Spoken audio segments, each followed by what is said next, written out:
So, hello. Good morning, good afternoon, good evening. So, for today, out of the context tayo ng konti. It's not about health, it's about parenting. So, recently, some parents are asking me how did I manage to introduce reading to my son, Kaiser. So, so for this video, I would try to teach you, or I would try to discuss some of the tips or some of the advice that I could give you that you could follow to expose your toddler through reading. I'm not a child expert, but these are some of the tips that I have seen, or some of the ways that I have seen to introduce reading to your child, especially on toddler years. So, reading for toddler. 1. Expose them early. Age-appropriate books should be easily accessible to them. Means if it's easily accessible, andyan lang siya.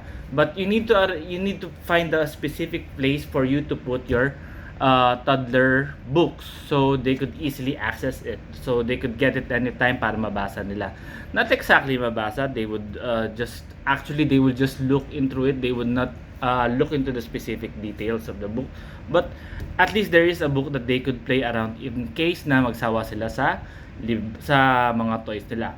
So, another tip number 2, go to their level. If they want to sit on your lap, do it. If they will sit on your lap, grab a book and read the book to him or her. So, buy a small table where they could sit and skim through the books. Yung mga table lang na mababa na pwede nilang ilapag yung libro nila, so they could read, they could sit on it. So if they have a specific place where they could skim their books, or they would place where they could at least study, you're introducing a habit of learning, a habit of studying. So if they could have a specific place for them to grab their book, sit on it for a while, so at least you're introducing the habit of studying to them, kasi you're giving them a specific place for them where they could grab their book and just sit for a while. So 3, engage your kids, stimulate them, introduce new books from time to time. So by engaging your book, so for example, they grab their books, so they came closer to you, lumapit sila sa'yo, then they're showing the book. So the most that you can do is just drop everything that what you are doing, let them sit on your lap, so read the books to them, stimulate them, for example, animate your voice while reading to them, show them the specific details of the book. So stimulate them. Have a different books from time to time. So for example, for today, the ABCs, tomorrow will be numbers. So just try not to be redundant para naman hindi sila mabore. Okay? So again, tip number 4, make reading fun, read with them, animate your voice, make action with your hands, make shapes, point specific details from the book. So these are just some of the ways that you could make reading for the kid interesting. Okay, about book. So for toddlers book, paperbacks are a big no. Paperbacks is the regular books that we have. Paperbacks means it's just plain paper. That's it. So what I would advise you in regards with books is that you buy them a board book. A board book is like a carton book. Matigas siya, so hindi siya kayang irip ng anak mo. Another book that you could buy are hardbound or hardcover. At least for this type of books, it will be a little bit difficult for them to rip off the pages, because toddler, they have this uh, they have this regard for care of things. So if they want to read the book, they will just read the book. So my advice, but just buy them a board book so they will not able to rip it off. But the thing about board books are it's a little bit expensive than the usual. But I'm telling you, yung returns of reading, what's this? Yung ROI, return of investment from reading, na for your kids, sulit. So, what else? Yun nga, so paper board book to avoid physical damage.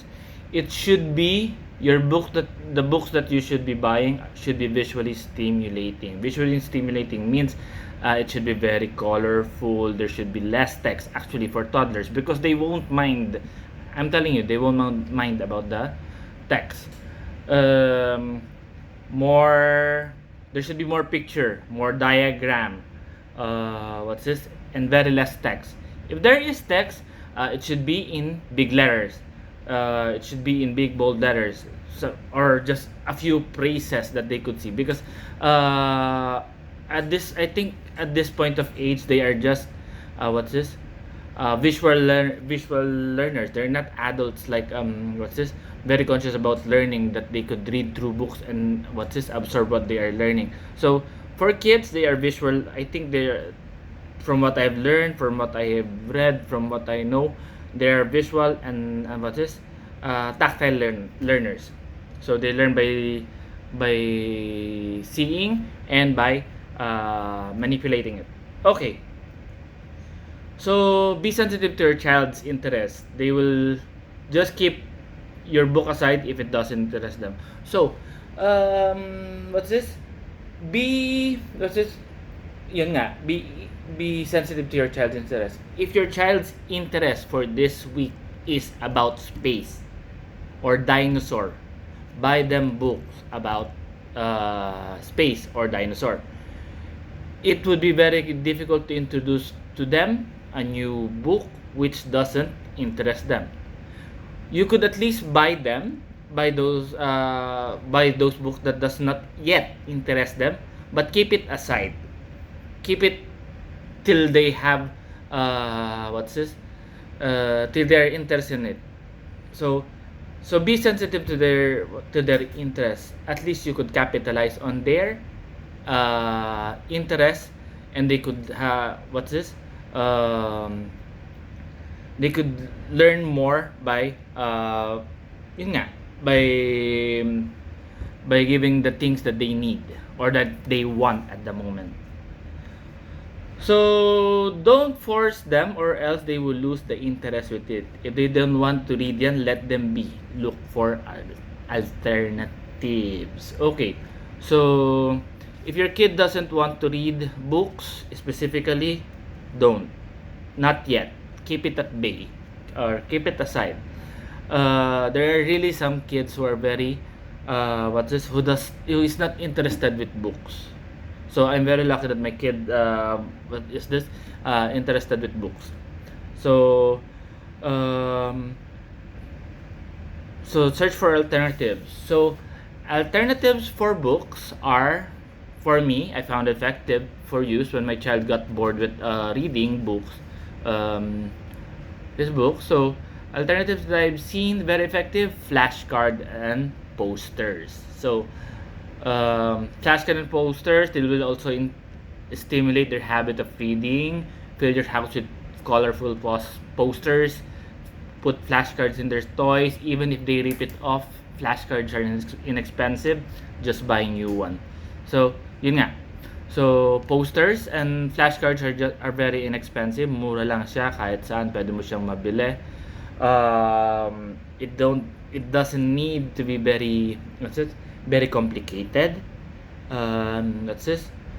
Just if you're buying posters, keep it on their eye level so they can put they can point into it, or they could spell it. If you're using flashcard, give time. So sit with them, also engage them, stimulate them, be there for them. That's it. So so eto, medyo may conflict. So, iPad, computers, mobile. So, I would say harness the power of technology, balance it out, check first if it disruptive to their development or not. By means to say, check if it's have some background check, do a fact check, study, for example, YouTube. Let them watch only educational channels in YouTube. I would admit I'm what's this? I'm tawag dito, may kasalanan ko din. My child is a little bit addict to YouTube, but I try to choose the channels that he is watching. When he's going off the way already, I try to move him back to the channel that very educational. And what's this? Only download apps also on your tablet. That's very educational also. So I'm telling you, do the what's this? Do an advantage. Exposure technology is an advantage for the kids also. It's not always negative. I feel that the application and the YouTube channel that I've chosen for my child is not very disruptive. It's an appendage for them because of course when I am not around I cannot monitor what he is doing. At least from YouTube I can see whatever they are watching, and with my tablet that I have given to him, I know that he can only access application that is very advantageous for him. Okay, so don't get too frustrated if your child can read yet. They are just kids. They will learn how to read in school. However, in school, they will have a more conscious effort to read. So means there is more energy to use for the kid to study or to learn how to read. So at home, keep reading as a leisure activity, as a fun activity with them. Keep the metrics at school. So if they don't yet know how to read, let them be. Bata pa yung mga yan. Maybe it's just not their thing yet. But they will still learn how to read. They will still learn how to read. Yun nga lang, sa school na. But, what's this? So, the best that you can do, make, what's this? Make reading, what's this? Leisure activity and make it a fun activity with them. It's a form of bond also. So, this one I forgot to tell you. So, it's a big thing. So, make reading your habit also. So, or at least you could pretend. Your child is like a sponge. He or she will absorb whatever habit that you are doing. So, I guess for me, I've introduced the habit of learning to my kids because I'm a chronic reader. I always love to read. There's always a book hanging around our house. So siguro yun nakita niya sa akin. So now uh, ngayon nakita niya sa akin, na-absorb niya. So yun na gusto niya rin siguro magbasa. So I'm telling you, your child is like a sponge. Whatever that you are doing, whatever habit that you are doing, whatever activity that your child sees that you are doing, that you are having fun, he or she will absorb it. So they're like a sponge.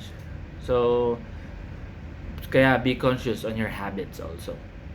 So yun nga. So make reading a fun activity. Reading open up floodgates of information for your kids to utilize. It stimulates curiosity. Moreover, to reading, you're also introducing a lifelong habit of learning, and forming habit is very important foundation in a child's development. So, iyon.